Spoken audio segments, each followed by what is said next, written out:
So Tony, it's an honor to have you on. I know it's been a very interesting process for me because we've been in the wine world for a decade here, and I have found an incredible amount of. It's not just the NBA; it's the NFL, it's MLB, it's NHL. It's amazing to me to watch wine become something. It's different for you. I know that grew up in Europe and grew up in I France. was So just gonna tell yeah, you that. I Like know for me, we're it's in my culture. So for me, it's more like since 2001 when I arrived, and I was drinking my wine. Like maybe they'll make fun of me or like, what is this? And to see the last 20 years now. I don't know, like D Wade or LeBron putting stories, on Instagram about what they drink. It's just great. I'm happy for my country, happy for all those great families because I had a chance to visit all those vineyards and over the years met everybody, great families, and I'm happy that they're being so successful. And the way that it's going, the red wine was already big, white wine was already big, but now the rosé is taking a crazy big, huge jump. So it's funny for me to see that from the outside. I'm just happy for everybody. well. Is there a little like? All right, let's take a step back here. In regards to just everybody being into wine, is there kind of a little element for you being like, hey, I was into wine before you, though? I mean, everyone's getting all this credit. No, no, No, no, not at all. You don't no. have one little bit No, of. I don't even care about that because I'm like, yeah. No, to be honest with you, I don't care. I'm just happy No. for, like I said, I'm just happy for the wine world. They are very hardworking people. It's very hard to make great wine with great quality, make it organic, and have like all the grapes taken by hand and all that kind of stuff that we do in our properties. It's hardworking people. So I'm just happy for all those people to get the recognition and to have it all around the world now. Yeah, I couldn't agree more. I would say, I'm always asked if the wine world's snobby or anything, and I would say absolutely. The wine world is the most generous, hardest working, especially when you I get agree. into the fact that it's I actually agree. farming. I agree. But I agree. If you go, first of all, you have to go to a harvest. Like anybody who is drinking wine, you have to do at least one harvest and see how hard it is to just. And it's a good time, if you're a good group, you can have a lot of fun. But then the whole process that goes into it, and then making the wine, trying all those different piece of land, it's been a fun process. Like I learned a lot of different stuff, and I love being in that business. do you have uh, do you have something when you came here? You mentioned I know people didn't really make fun of you, but when you came here, what's different from when I know your father's from the U.S., so it's not like you're totally separated from the United States. But Mhm. when you came here, what were you drinking? Because I love the conversation of how wine evolves. It's different in France. It's different in Italy. It's different in But Belgium. I was my I will say Bordeaux will be my favorite if I had to choose one region. But I like Burgundy too. I don't want my Burgundy people to be mad at me. I love Burgundy It's too. But Burgundy people. but if I had to choose, I definitely would go with a Bordeaux if I have to choose. Um, it, I think when I first arrived, is the evolution of how people eat their food. At first there was not a lot of great restaurants, in the US, and a lot of people export themselves. There was a lot of French people, coming in the US, French chefs, and they were learning more and more. And now in 20 years to see the evolution is unbelievable. Like everywhere you go now, you have great restaurants in the US. You can really, really eat very well. Now you can find all the great cheeses. At first it was pasteurized. Like you couldn't eat the like good cheese in the US 20 years ago. Now they send you the one that stinks, like the good ones. They send you everything coming from France, and now it's fun to see the evolution. And I feel like the American people really enjoying it. They really enjoy eating good food. They're going more healthy and healthy, and so that's where we're going. And if you look around the US, it's nice to see. Yeah, I believe it. Well, I mean, I would say San Antonio had to be a bit of a shock from. I mean, what? So you get to San Antonio. What was the wine, the food, the culture But it scene was there? it, I've it been was there a many shock. times. It, So it, it was a shock, yes and no, because when I arrived, they had a couple French restaurants and a couple French people who've been there for a long time, and I'm like, why are you living in San Antonio? Why San Antonio? And it's funny how it works, and I feel like in every country you'll always find like your little Chinese restaurant and your Japanese restaurant, and so France became that. Every city I went, you always had a little French restaurant. that's good stuff. So okay, I think when I told people I was going to talk to you, everybody's like, I want to know what they drank for the first championship and then the fourth? Did Tony have a say in what was poured in the locker room ever? What did you guys drink afterwards? And then I really do want to talk about Popovich. He is this mythic guy, supposedly really a big foodie, loves wine. And then I want to talk about your wine. So let's start with, what did you guys drink to celebrate when you were winning, and what'd you drink when it was bad? Times were bad. When we won the championship and the first one, in my list you're always gonna have like Petrus, Cheval Blanc, Cos, Destournel. You'll have All right bank, huh? That's interesting. Yeah. All It's right funny, bank, not left bank. Yeah, yeah. Like that'd be like my top choices. For I mean, these championship. are inexpensive grocery store wines. So it's nice to hear you mention give support to the little guys. So that's what I'm saying. It's like nothing new there. You know what I mean? Like yes, I will go. It's a reason why those big castles, they've been there forever. It's a reason, and that's why I always keep those bottles for a great occasion. And so all four championships, I will always open one of those bottles and always drink a 82, because 82 was one of the best years, for wine. Oh yeah. Like 47, 82, 2000, they are iconic years. So that's why it's so nice for me every time I go to a vineyard. They always they can use me as a good reason to open an 82, and so it's nice, So I always drink 82 everywhere I go. So it's so cool. Yeah, being a player definitely has its benefits. So, all right, you're at a table. It's after you've won the first or second, and you got a guy who's a rookie at the table, and you're opening up this really amazing Petrus or Cheval Blanc. I will not share. I was going to ask you. I'm not going to share. He doesn't know. I'm not going to give a 82 Cheval Blanc to somebody who doesn't even realize what it is. You know what I mean? Like, no way. No way. You don't think it's like a teachable moment to be like, here's where you want to get to? Or yeah, you can try, because I always say that like you really have to know wine to drink like good wine at a good price, because most of the wine, sometimes if you take in a club or whatever, it is going to burn your throat. It's bad wine, and so then people say they don't like wine. But every time I was with people and they took the time to really learn and drink it, like the right ones, the good ones, then they're like, oh, I have no headache, and oh, it's good, it's smooth. So we just it just take a little bit of education, to enjoy wine. Yeah, it is, but it's also a journey. I find very much that people, in France, you can get a bottle of wine for 10 euros. That's really good. It's I totally really, agree with you.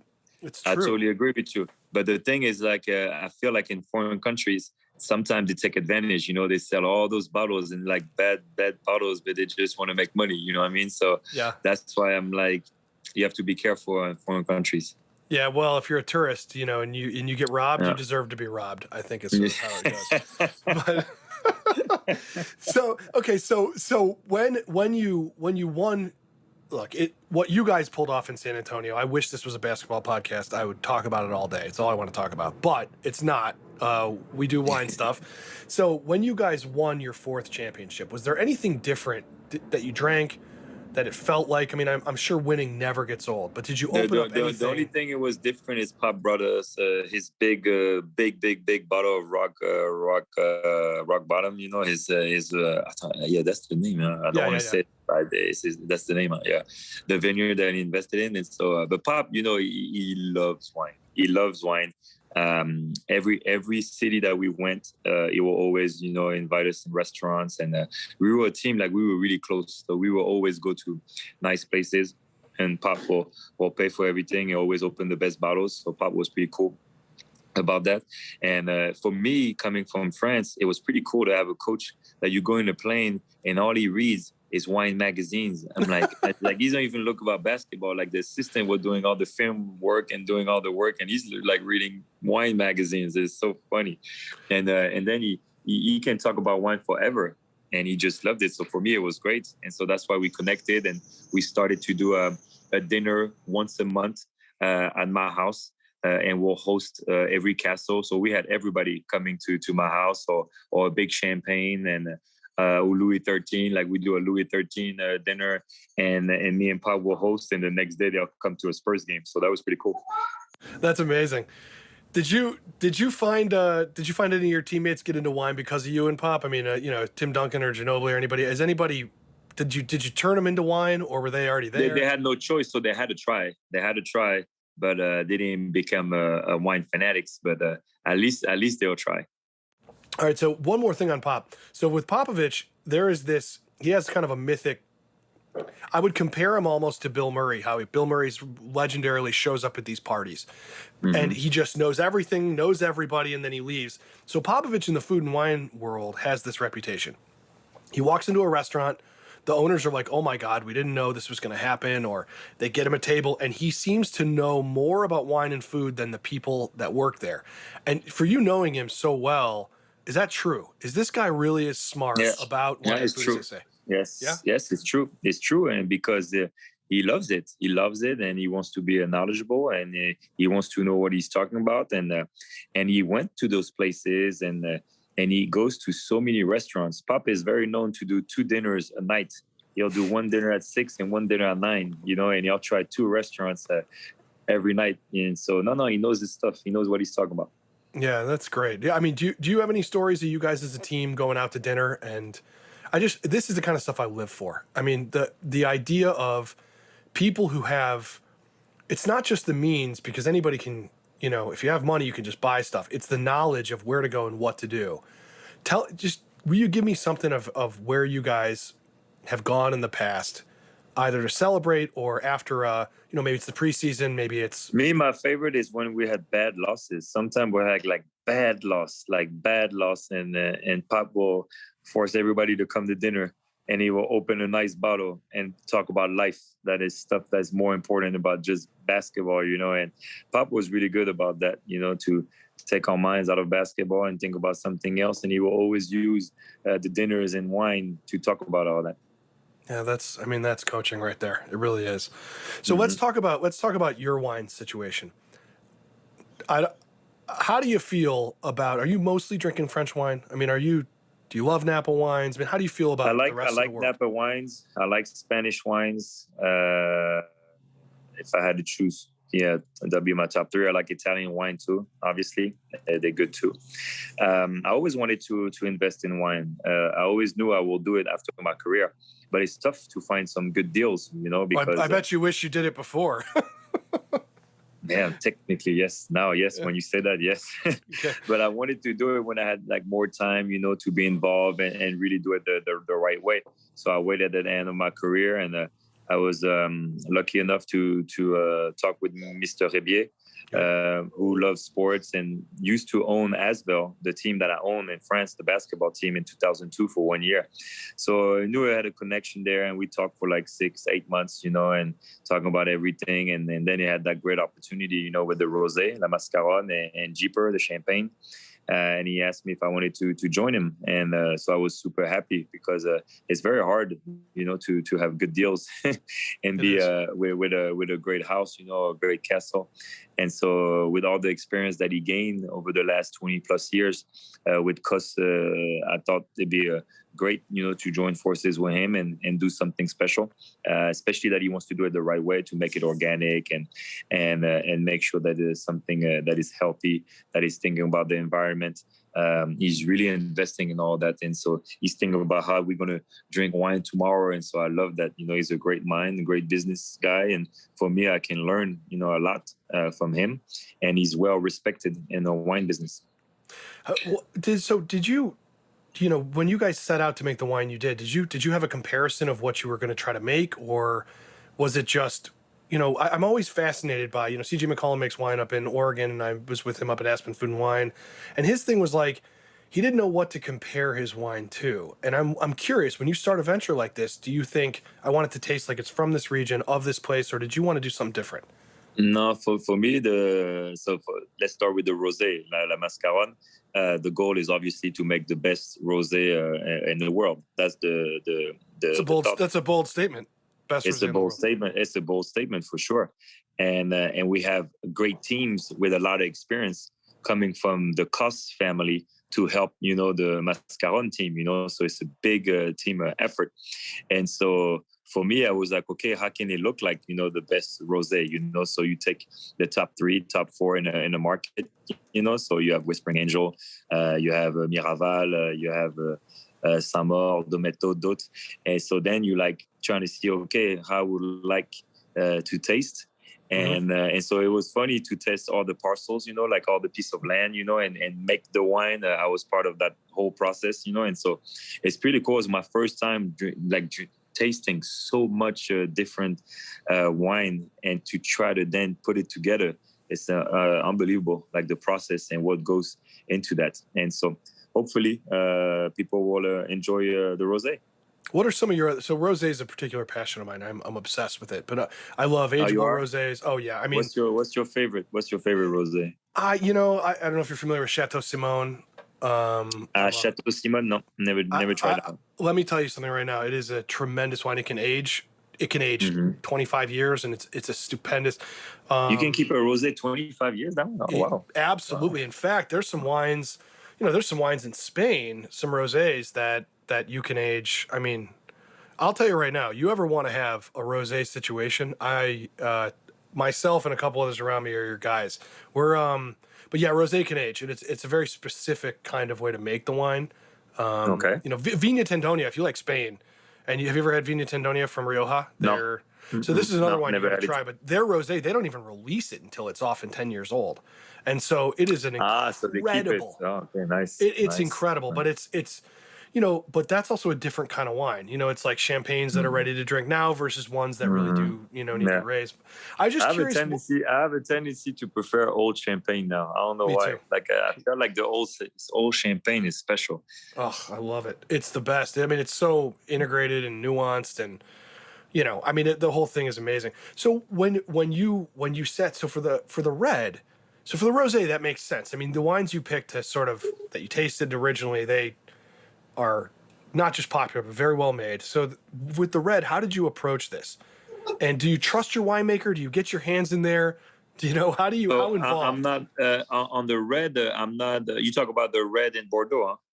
No, if you're going to do a red. If I'm going to do a red, okay. Yeah, if I'm eventually, going to do a red, I mean, tell me, you can't tell me you're not going to make a red at some point, right? No, at some point I'm going to do it. You have to, sure. Right? But it's a great question. But you have to trust your winemaker, But it's hard to. It's so many different. It's so many different ones. I will not even know where to start, to be honest with you. I think, but then it depends what you're buying, like what land do you have? Because then you have to go with the strength of your land, because I want to make sure that you do something that people is going to enjoy. So I think it starts with the land, the history of the land, and stay with the strength of the land, Yeah, that makes a lot of sense. So as far as rosé, how long before you get where you want to be with this wine? How long do you think it'll take? It's a great question. I think in 2-3 years we'll be right there. I think rosé personally does not get enough credit for being as complex and it's one of these wines that can go with most foods, honestly. Whereas you'll find, I agree with you 100%. That's why I don't like when people say, "Oh, you can only drink rosé in the summer." Like, I don't agree. I think you can drink rosé all year long, and it's very complex. And I think now that everybody is shifting their focus on rosé, because it's easier. You can drink it right away. You can make it right away and drink it right away. I think you see all the big groups buying some big places, like LVMH just bought Chateau d'Esclans. And so now you're going to have all the resources, focus on rosé. And I think the rosé is going to become even better and better now. Yeah, you should try CJ McCollum's. I think you'd like it a lot. It's okay. It's surprising. Okay. I think the only way to do this stuff is blind, to taste all these things. Yeah, and I agree with you. Like that, you have no judgment, and I agree with you. You have no judgment. So generally, I like to try to end this thing with what have you tried recently that you would tell people? We call it insider trading. What have you had that you're like, this was a wine that blew me away, or was really amazing, and it could be expensive, could be cheap, could be whatever, but it was a wine that surprised you. But last week we had a dinner at my house. We did the Chateau Lafite with Coach Pop and the Mayor of San Antonio. We had a Lafite dinner with the big boss of Lafite, and obviously he gave us the big years. We drank 82, and but we tried the year that he said that it was not supposed to be good because it was a bad summer. And those are my favorite vintages. 1970. It was unbelievable. And I have to admit, I think it was like even better than the 82, to be honest. Like the 1970 Lafitte was amazing. You're a busy guy, but you should get on SOMM TV. We have a feature documentary about Lafitte, the first time the family's ever let anybody film their history and everything. And it's tremendous. We drank the 1945 and all those things. And I will say, the vintages where they say to you, this was not a good vintage, those are the most interesting to me. They may not be perfect, but they have a better story. They are... Exactly. I totally agree with you. So that's why that'd be my advice of the day on your podcast is the 1970 Lafitte, if you want to try it. It was really, really good. All you listeners, Tony Parker says to go out and just get the 1970 Lafitte. Yeah, that's a good one. I love it. Well, where can people get your wines in the States right now? What's the best way to do it? So they can get it in the States. And right now, our next move is to try to be in every state. That's the next step we want to take with Mr. Even Revier. Utah, everywhere. That's the next step. I love it. Last question. Which NBA players actually know their stuff when it comes to wine? You don't have to name the ones who don't, but name the ones who do. If I had to choose, and the one who's talking about it the most is D-Wade. Huh? D-Wade has got his own. I knew CJ has one too. LeBron, CP just came in the rosé business. So, yeah, I'll say those four. Is there any competition with you guys? I mean, come on. There's got to be, right? No, it's enough for everybody. I don't feel like it's competition. And the wine that I'm doing is not even the same. You can't even compare with the D-Wade. It's totally different, you know? So it becomes like, I don't know, like music, you know? You can listen to different music. You can drink different wine, you know? They're all good. That's a great thing. That's a great analogy. Tony, it's an honor to have you on the pod. I really appreciate it. Thank you very much. Thanks for your time. Thank you. All right. Behave yourself. Take care. No problem. Take care.